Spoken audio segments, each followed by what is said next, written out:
ಎಲ್ಲರಿಗೂ ನನ್ನ ನಮಸ್ಕಾರಗಳು. ಇಂದಿನ ಸಂಚಿಕೆಯಲ್ಲಿ ಮಹಾಭಾರತದ ಮಹಾಕಾವ್ಯದಲ್ಲಿ ಬರುವ ಮಹಾಬಲಶಾಲಿ ಭೀಮನ ಬಗ್ಗೆ ತಿಳಿದುಕೊಳ್ಳೋಣ. ಭಾರತೀಯ ಪೌರಾಣಿಕತೆಯ ಅತ್ಯಂತ ಮಹಾನ್ ಕಾವ್ಯಗಳಲ್ಲಿ ಒಂದಾದ ಮಹಾಭಾರತವು ಕುರುವಂಶದ ಕಥೆಯನ್ನು, ಅದರ ಆಂತರಿಕ ಸಂಘರ್ಷಗಳನ್ನು ಮತ್ತು ಅಂತಿಮವಾಗಿ ನಡೆದ ಕುರುಕ್ಷೇತ್ರದ ಯುದ್ಧವನ್ನು ವಿವರಿಸುತ್ತದೆ. ಪಾಂಡವರಲ್ಲಿ, ಅಂದರೆ ಪಾಂಡು ಮಹಾರಾಜನ 5 ಪುತ್ರರಲ್ಲಿ, ಭೀಮನು ತನ್ನ ಶಕ್ತಿ, ಶೌರ್ಯ ಮತ್ತು ಅಚಲ ನಿಷ್ಠೆಯಿಂದ ಮಾದರಿ ವ್ಯಕ್ತಿಯಾಗಿ ಹೊರಹೊಮ್ಮುತ್ತಾನೆ. ಭೀಮನನ್ನು ವೃಕೋದರ ಎಂದು ಕರೆಯುತ್ತಾರೆ. ಇದರ ಅರ್ಥವೆಂದರೆ ತೋಳದ ಹೊಟ್ಟೆ ಹೊಂದಿದವ ಎಂಬುದಾಗಿದೆ. ಭೀಮನು ಕುಂತಿ ಮತ್ತು ಪಾಂಡು ಅವರ 2ನೇ ಮಗನಾಗಿ ಜನಿಸಿದರು. ಕುಂತಿಯು ದೈವಿಕ ವರವನ್ನು ಬಳಸಿಕೊಂಡು ಶಕ್ತಿಯುತ ದೇವತೆಗಳನ್ನು ಆಹ್ವಾನಿಸಿ ಮಕ್ಕಳಿಗೆ ಜನ್ಮ ನೀಡಿದ್ದರು.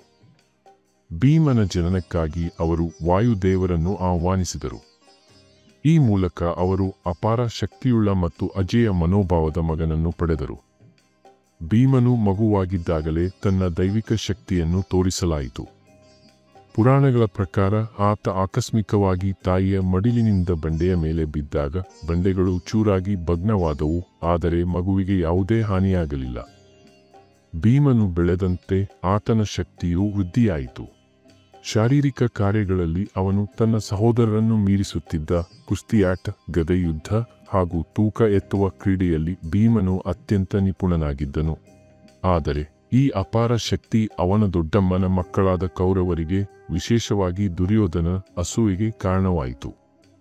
ಭೀಮನ ಬಾಲ್ಯವು ಧೃತರಾಷ್ಟ್ರನ 100 ಮಕ್ಕಳಾದ ಕೌರವರೊಂದಿಗೆ ಸದಾ ನಡೆಯುವ ಸಂಘರ್ಷಗಳಿಂದ ಕೂಡಿತ್ತು. ಅವರಲ್ಲಿ ಹಿರಿಯನಾದ ದುರ್ಯೋಧನನು ಪಾಂಡವರ ಮೇಲೆ, ವಿಶೇಷವಾಗಿ ಭೀಮನ ಮೇಲೆ ಆಳವಾದ ದ್ವೇಷವನ್ನು ಹೊಂದಿದ್ದನು. ಒಂದು ದಿನ ದುರ್ಯೋಧನನು ಭೀಮನನ್ನು ಕೊಲ್ಲಲು ಯೋಜನೆಯೊಂದನ್ನು ರೂಪಿಸಿದನು. ಅದರ ಪ್ರಕಾರ ದುರ್ಯೋಧನನು ಭೀಮನನ್ನು ಭೋಜನಕೂಟಕ್ಕೆ ಆಹ್ವಾನಿಸಿ ಅವನ ಆಹಾರದಲ್ಲಿ ಮರಣಕಾರಕ ವಿಷವನ್ನು ಮಿಶ್ರಿಸಿ ಕೊಟ್ಟನು. ಭೀಮನು ಆ ಆಹಾರವನ್ನು ತಿಂದು ಅಸ್ವಸ್ಥಗೊಂಡು ಪ್ರಜ್ಞಾಹೀನನಾದಾಗ ದುರ್ಯೋಧನನು ತನ್ನ ಸಹೋದರ ಸಹಾಯದಿಂದ ಅವನನ್ನು ಕಟ್ಟಿ ಗಂಗಾ ನದಿಗೆ ಎಸೆದು ಬಿಟ್ಟನು. ಆದರೆ ದೈವಿ ಬಲ ಭೀಮನನ್ನು ರಕ್ಷಿಸಿತು. ಭೀಮನು ನೀರಿನಲ್ಲಿ ಮುಳುಗಿದಾಗ ನೇರವಾಗಿ ನಾಗಲೋಕಕ್ಕೆ ತಲುಪಿದನು. ನಾಗಗಳು ಭೀಮನನ್ನು ನೀರಿನಲ್ಲಿ ಕಂಡು ರಕ್ಷಿಸಿದರು. ಅವರು ಭೀಮನಿಗೆ ದೈವಿಕ ಅಮೃತವನ್ನು ತಿನ್ನಿಸಿ ಅವನ ಪ್ರಾಣವನ್ನು ಉಳಿಸಿದರು. ಇದರಿಂದಾಗಿ ಭೀಮನ ಶಕ್ತಿಯು 10 ಪಟ್ಟು ಹೆಚ್ಚಾಯಿತು. ಭೀಮನು ಈ ಹೊಸ ಶಕ್ತಿಯಿಂದ ಮತ್ತಷ್ಟು ಬಲಿಷ್ಠನಾಗಿ ಹಸ್ತಿನಾಪುರಕ್ಕೆ ಹಿಂದಿರುಗಿದನು.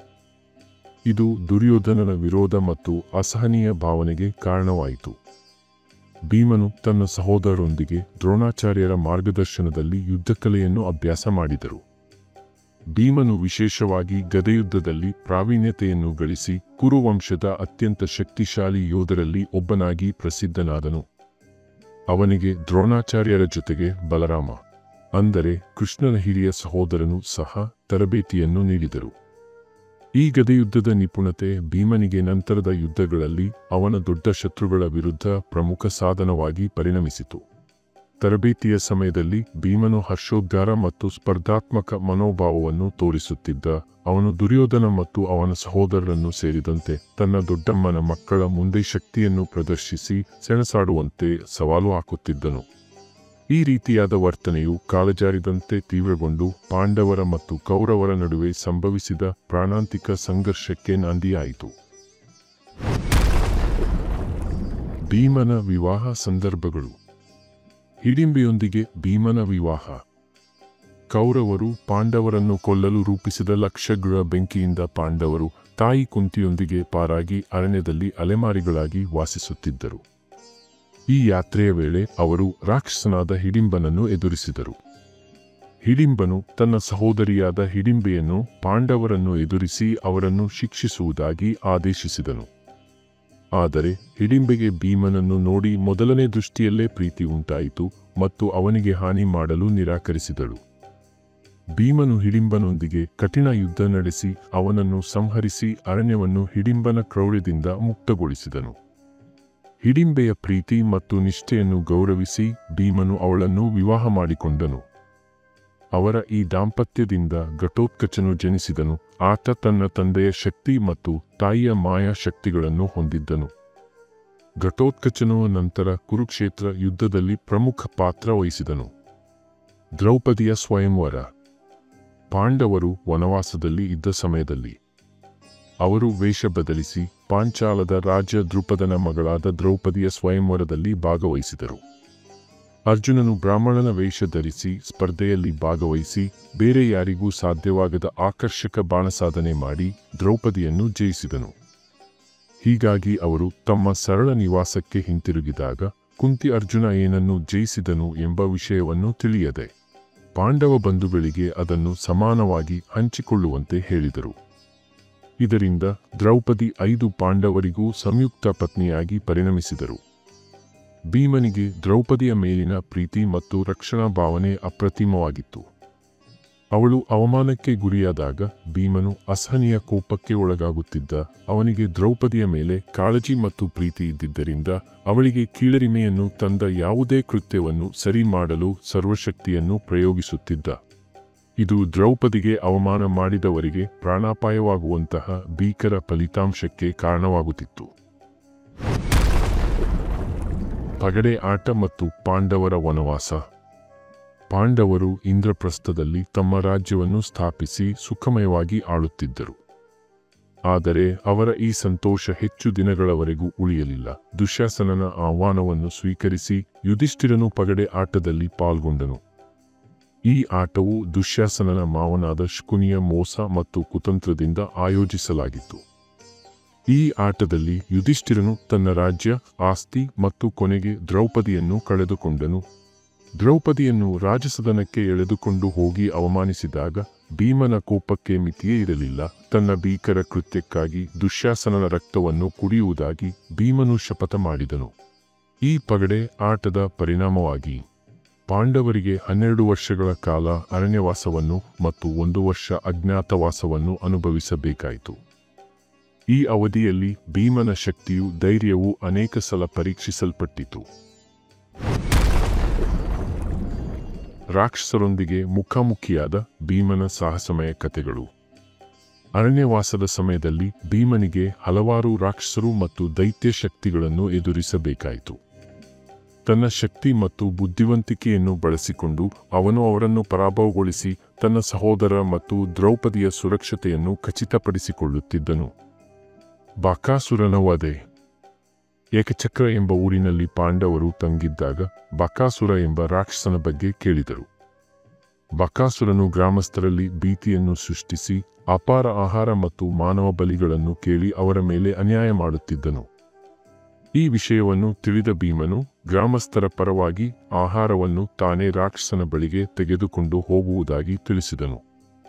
ಆದರೆ ಬಲಿಯಾಗಿ ತನ್ನನ್ನು ಅರ್ಪಿಸುವ ಬದಲು ಭೀಮನು ರಾಕ್ಷಸನಿಗಾಗಿ ಒಯ್ಯಲಾದ ಆಹಾರವನ್ನು ತಾನೇ ತಿಂದನು ಮತ್ತು ಬಕಾಸುರನಿಗೆ ಎದುರಾಗಿ ನಿಂತು ತನ್ನ ಅನನ್ಯ ಶಕ್ತಿಯನ್ನು ಪ್ರದರ್ಶಿಸಿದನು. ಯುದ್ಧದಲ್ಲಿ ಭೀಮನು ಬಕಾಸುರನನ್ನು ವಧೆ ಮಾಡಿ ಗ್ರಾಮವನ್ನು ಅವನ ದಬ್ಬಾಳಿಕೆಯಿಂದ ಮುಕ್ತಗೊಳಿಸಿದನು. ಈ ಕಾರ್ಯವು ಭೀಮನ ದೇಹದ ಬಲವನ್ನಷ್ಟೇ ಪ್ರದರ್ಶಿಸದೆ ಅವನ ನ್ಯಾಯಪ್ರಜ್ಞೆ ಮತ್ತು ತುಳಿತಕ್ಕೊಳಗಾದವರ ಬಗ್ಗೆ ಸಹಾನುಭೂತಿಯನ್ನು ಪ್ರದರ್ಶಿಸಿತು. ಕಿರ್ಮಿರ ಎಂಬ ಮತ್ತೊಂದು ರಾಕ್ಷಸನು ಬಕಾಸುರನ ಕಿರಿಯ ಸಹೋದರ ಮತ್ತು ಹಿಡಿಂಬೆಯ ಸ್ನೇಹಿತನಾಗಿದ್ದನು. ಕಿರ್ಮಿರನು ಕಾಮ್ಯಕ ಅರಣ್ಯದಲ್ಲಿ ವಾಸವಿದ್ದು ತನ್ನ ಆಹಾರಕ್ಕಾಗಿ ರಾತ್ರಿ ಸಮಯದಲ್ಲಿ ಮಾನವರನ್ನು ಬೇಟೆಯಾಡುತ್ತಿದ್ದನು. ಅರಣ್ಯವಾಸದ ಸಮಯದಲ್ಲಿ ಕಿರ್ಮಿರನು ಭೀಮನನ್ನು ಎದುರಿಸುತ್ತಾನೆ. ಬಕಾಸುರನ ಸಾವಿನ ಸೇಡು ತೀರಿಸಿಕೊಳ್ಳಲು ಭೀಮನನ್ನು ಯುದ್ಧಕ್ಕೆ ಆಮಂತ್ರಿಸುತ್ತಾನೆ. ಭೀಮನು ಈ ಭೀಕರ ಯುದ್ಧದಲ್ಲಿ ಕಿರ್ಮಿರನನ್ನು ಸೋಲಿಸಿ ಕೊಂದು ಹಾಕುತ್ತಾನೆ. ಕೀಚಕನ ಹತ್ಯೆ. ತಮ್ಮ ಅಜ್ಞಾತವಾಸದ ಕೊನೆಯ ವರ್ಷದಲ್ಲಿ ಮತ್ಸ್ಯರಾಜ್ಯದ ರಾಜನಾಗಿದ್ದ ವಿರಾಟನ ದರ್ಬಾರಿನಲ್ಲಿ ಅಜ್ಞಾತವಾಗಿ ಕಳೆಯುತ್ತಿದ್ದ ದ್ರೌಪದಿಯನ್ನು ಮುಖ್ಯ ಸೇನಾಧಿಪತಿಯಾದ ಕೀಚಕನು ಪೀಡಿಸಿದನು ಮತ್ತು ಅಸಹ್ಯ ರೀತಿಯಲ್ಲಿ ನಡೆದುಕೊಂಡನು. ಅವನ ಈ ಕೃತ್ಯಕ್ಕಾಗಿ ದ್ರೌಪದಿ ಭೀಮನ ಸಹಾಯವನ್ನು ಕೇಳಿದಾಗ ಭೀಮನು ತನ್ನ ವೇಷ ಬದಲಿಸಿಕೊಂಡು ಕೀಚಕನನ್ನು ದಾರುಣವಾಗಿ ಹತ್ಯೆ ಮಾಡಿದನು. ಈ ಕಾರ್ಯವು ಭೀಮನ ವೀರತನವನ್ನು ಪ್ರತಿಬಿಂಬಿಸುವುದಷ್ಟೇ ಅಲ್ಲದೆ ಪಾಂಡವರ ಸುರಕ್ಷತೆಯನ್ನು ಸಹ ಖಚಿತಪಡಿಸುತ್ತದೆ. ಜರಾಸಂಧನ ವಧೆ. ಯುಧಿಷ್ಠಿರನು ರಾಜಸೂಯ ಯಜ್ಞವನ್ನು ನಡೆಸಲು ಬಯಸಿದಾಗ ಪಾಂಡವರು ಶಕ್ತಿಶಾಲಿ ರಾಜರನ್ನು ಸೋಲಿಸಲು ಅಥವಾ ಅವರೊಂದಿಗೆ ಮೈತ್ರಿ ಮಾಡುವ ಅಗತ್ಯವಿತ್ತು. ಶಕ್ತಿಶಾಲಿ ರಾಜರಲ್ಲಿ ಒಬ್ಬನು ಮಗಧದ ಅರಸು ಜರಾಸಂಧ ಆಗಿದ್ದನು. ಅವನು ಮಾನವ ಬಲಿಗಾಗಿ ಅನೇಕ ರಾಜರನ್ನು ಬಂಧಿಸಿದ್ದ ಭೀಮನು ಕೃಷ್ಣ ಮತ್ತು ಅರ್ಜುನನ ಜೊತೆ ಮಗಧ ರಾಜ್ಯಕ್ಕೆ ತೆರಳುತ್ತಾನೆ ಹಾಗೂ ಜರಾಸಂಧನನ್ನು ತನ್ನ ಜೊತೆ ಕುಸ್ತಿ ಪಂದ್ಯದಲ್ಲಿ ಸೆಣಸಾಡಲು ಸವಾಲು ಹಾಕುತ್ತಾನೆ. ಈ ಕಠಿಣ ಕುಸ್ತಿ ಪಂದ್ಯವು 14 ದಿನಗಳ ಕಾಲ ನಡೆಯಿತು, ಆದರೆ ಯಾರಿಗೂ ಗೆಲುವು ದೊರೆಯಲಿಲ್ಲ. 15ನೇ ದಿನ ಕೃಷ್ಣನು ಭೀಮನಿಗೆ ಜರಾಸಂಧನ ದೌರ್ಬಲ್ಯವನ್ನು ತಿಳಿಸುತ್ತಾನೆ ಮತ್ತು ಅದನ್ನು ಅವನ ವಿರುದ್ಧ ಪ್ರಯೋಗಿಸಲು ಸಲಹೆ ನೀಡುತ್ತಾನೆ. ಕೃಷ್ಣನ ಮಾರ್ಗದರ್ಶನವನ್ನು ಅನುಸರಿಸಿ ಭೀಮನು ಜರಾಸಂಧನ ದೇಹವನ್ನು 2 ಭಾಗಗಳಾಗಿ ಹರಿದು ದೇಹವನ್ನು ವಿರುದ್ಧ ದಿಕ್ಕುಗಳಿಗೆ ಎಸೆದನು. ಇದರಿಂದ ಜರಾಸಂಧನನ್ನು ಸೋಲಿಸಿದನು. ಈ ಗೆಲುವು ಭೀಮನ ಅಪ್ರತಿಮ ಬಲಶಾಲಿಯಾದ ಯೋಧನೆಂಬ ಕೀರ್ತಿಯನ್ನು ಮತ್ತಷ್ಟು ಪ್ರಾಬಲ್ಯ ಮಾಡಿತು.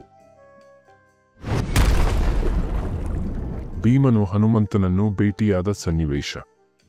ಪಾಂಡವರ ವನವಾಸದ ಸಂದರ್ಭದಲ್ಲಿ ಭೀಮನು ಅರಣ್ಯದಲ್ಲಿ ಸಂಚರಿಸುತ್ತಿದ್ದಾಗ ಹನುಮಂತನು ನೆಲದ ಮೇಲೆ ಮಲಗಿರುವುದನ್ನು ನೋಡಿ ಭೀಮನು ಹನುಮಂತನ ಬಾಲವನ್ನು ಎತ್ತಲು ಪ್ರಯತ್ನಿಸುತ್ತಾನೆ, ಆದರೆ ಅದು ಸಾಧ್ಯವಾಗುವುದಿಲ್ಲ.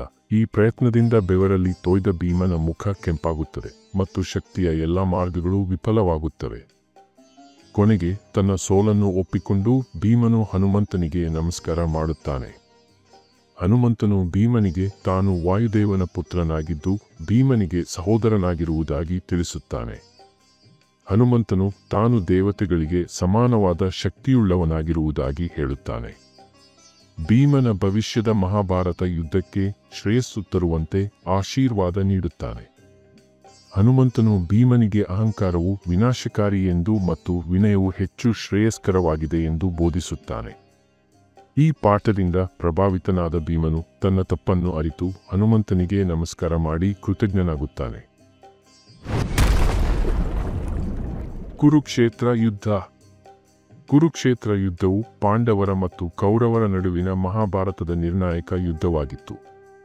ಈ ಯುದ್ಧದಲ್ಲಿ ಭೀಮನು ಮಹತ್ವದ ಪಾತ್ರ ವಹಿಸಿ ತನ್ನ ಪ್ರತಿಜ್ಞೆಗಳನ್ನು ಈಡೇರಿಸಿ ಮತ್ತು ಯುದ್ಧಭೂಮಿಯಲ್ಲಿ ಅನನ್ಯ ಶೌರ್ಯವನ್ನು ಪ್ರದರ್ಶಿಸಿದನು. ಭೀಮನು ಕೌರವರ ಕ್ರೌರ್ಯ ಮತ್ತು ದ್ರೌಪದಿಯ ಅವಮಾನಕ್ಕೆ ಪ್ರತೀಕಾರವಾಗಿ ಎಲ್ಲ 100 ಕೌರವರನ್ನು ಕೊಲ್ಲುವ ಪ್ರತಿಜ್ಞೆ ಮಾಡಿದ್ದನು. ಯುದ್ಧದ ಅವಧಿಯಲ್ಲಿ ಭೀಮನು ಕ್ರಮಬದ್ಧವಾಗಿ ದುರ್ಯೋಧನನ ಅನೇಕ ಸಹೋದರರನ್ನು ಹತ್ಯೆ ಮಾಡುತ್ತಿದ್ದನು ಮತ್ತು ಪ್ರತಿ ಹತ್ಯೆಯಲ್ಲೂ ತನ್ನ ಪ್ರತಿಜ್ಞೆಯ ಒಂದು ಭಾಗವನ್ನು ಪೂರ್ಣಗೊಳಿಸುತ್ತಿದ್ದನು. ಯುದ್ಧದ 16ನೇ ದಿನ ಭೀಮನು ದ್ರೌಪದಿಯನ್ನು ರಾಜ್ಯ ದರ್ಬಾರಿಗೆ ಎಳೆದು ತಂದ ದುರ್ಯೋಧನನ ಸಹೋದರ ದುಶ್ಯಾಸನನ್ನು ಎದುರಿಸಿದನು. ಅವರ ನಡುವೆ ನಡೆದ ಯುದ್ಧದಲ್ಲಿ ಭೀಮನು ದುಶ್ಯಾಸನನ್ನು ಸೋಲಿಸಿ ಕೊಂದು ಹಾಕಿದನು. ನಂತರ ಅವನ ಎದೆಯನ್ನು ಬಗೆದು ರಕ್ತವನ್ನು ಕುಡಿದು ಪಗಡೆ ಆಟದಲ್ಲಿ ದ್ರೌಪದಿಯ ಅವಮಾನಕ್ಕೆ ಪ್ರತೀಕಾರ ತೀರಿಸಲು ಮಾಡಿದ ತನ್ನ ಪ್ರತಿಜ್ಞೆಯನ್ನು ಪೂರ್ಣಗೊಳಿಸಿದನು. ಯುದ್ಧದ 18ನೇ ದಿನ ಭೀಮ ಮತ್ತು ದುರ್ಯೋಧನನ ನಡುವೆ ಗದೆ ಯುದ್ಧ ನಡೆಯಿತು. ಇಬ್ಬರೂ ಸಮಾನವಾಗಿ ಪರಿಣಿತರಾಗಿದ್ದರು. ಕೃಷ್ಣನು ಭೀಮನಿಗೆ ದುರ್ಯೋಧನನ ದೌರ್ಬಲ್ಯವನ್ನು ಸನ್ನೆಯ ಮೂಲಕ ತಿಳಿಸಿದನು. ಗದೆ ಯುದ್ಧದ ನಿಯಮಗಳ ವಿರುದ್ಧವಾಗಿದ್ದರೂ ಭೀಮನು ತನ್ನ ಪ್ರತಿಜ್ಞೆಯನ್ನು ಮುಂದುವರೆಸಿ ದುರ್ಯೋಧನನ ತೊಡೆಯನ್ನು ಮುರಿದು ಅವನನ್ನು ಗಂಭೀರವಾಗಿ ಗಾಯಪಡಿಸಿದನು.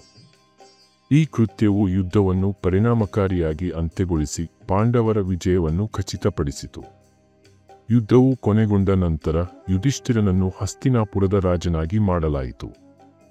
ಭೀಮನು ಸದಾ ತನ್ನ ಸಹೋದರರಿಗೆ ಸಮರ್ಪಿತನಾಗಿದ್ದ ರಾಜ್ಯದ ರಕ್ಷಕನಾಗಿ ಸೇವೆ ಮುಂದುವರಿಸಿದನು. ರಾಜ್ಯದಲ್ಲಿ ಶಾಂತಿ ಮತ್ತು ಸ್ಥಿರತೆಯನ್ನು ಖಚಿತಪಡಿಸಲು ಅವನು ಪ್ರಮುಖ ಪಾತ್ರ ವಹಿಸಿದನು ಮತ್ತು ತನ್ನ ಸಹೋದರರೊಂದಿಗೆ ರಾಜ್ಯದ ಪುನರ್ನಿರ್ಮಾಣ ಮತ್ತು ಆಡಳಿತದಲ್ಲಿ ಸಹಕರಿಸಿದನು. ಪಾಂಡವರು ವಯಸ್ಸಾಗುತ್ತಿದ್ದಂತೆ ಅವರು ತಮ್ಮ ರಾಜ್ಯವನ್ನು ತ್ಯಜಿಸಲು ಮತ್ತು ಮೋಕ್ಷವನ್ನು ಪಡೆಯಲು ಹಿಮಾಲಯಕ್ಕೆ ತಮ್ಮ ಅಂತಿಮ ಯಾತ್ರೆ ಆರಂಭಿಸಲು ನಿರ್ಧರಿಸಿದರು. ಯಾತ್ರೆಯ ಸಮಯದಲ್ಲಿ ಪ್ರತಿಯೊಬ್ಬ ಪಾಂಡವರು ತಮ್ಮ ಮಾನವ ದೋಷಗಳಿಂದಾಗಿ ಒಬ್ಬೊಬ್ಬರಾಗಿ ಕುಸಿಯುತ್ತಿದ್ದರು. ಭೀಮನು 2ನೇ ಅಂತಿಮವಾಗಿ ಬಿದ್ದನು. ಅವನ ಆತ್ಮವು ಅವನ ದೇಹದಿಂದ ವಿಮೋಚನೆಗೊಂಡಿತು. ಭೀಮನು ಶಕ್ತಿ ಮತ್ತು ಧೈರ್ಯದ ಸಂಕೇತವಾಗಿದ್ದಾನೆ. ಅವನ ಕುಟುಂಬದ ಕಡೆಗೆ ಇರುವ ಅಚಲ ನಿಷ್ಠೆ ಮತ್ತು ಅವನ ನ್ಯಾಯಭಾವದಿಂದ ಅವನು ಭಾರತೀಯ ಪೌರಾಣಿಕ ಕಥೆಗಳಲ್ಲಿಯೇ ಅತ್ಯಂತ ಪ್ರಸಿದ್ಧ ಪಾತ್ರಗಳಲ್ಲೊಬ್ಬನಾಗಿದ್ದಾನೆ. ಶಕ್ತಿಯು ಧರ್ಮದಿಂದ ಮಾರ್ಗದರ್ಶನವಾದರೆ ಅದು ಮಹತ್ತಾದ ಕಾರ್ಯಗಳನ್ನು ಸಾಧಿಸಬಹುದು ಎಂದು ತೋರಿಸುತ್ತದೆ.